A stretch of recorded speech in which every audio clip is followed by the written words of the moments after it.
तो बारिश भ रहा है गाड़ी में देखिए कुछ क्लास से निकलना है गाड़ी या रोकने चाहिए बस बरसात में कैसे निकलती है कि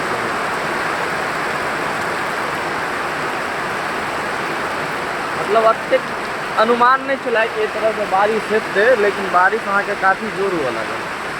अब देखियो कैसन तक रुके थे बारिश नहीं रुकते तैयो तो निकल जेते घर यदि रुक गए तहन तो बढ़िया बात है।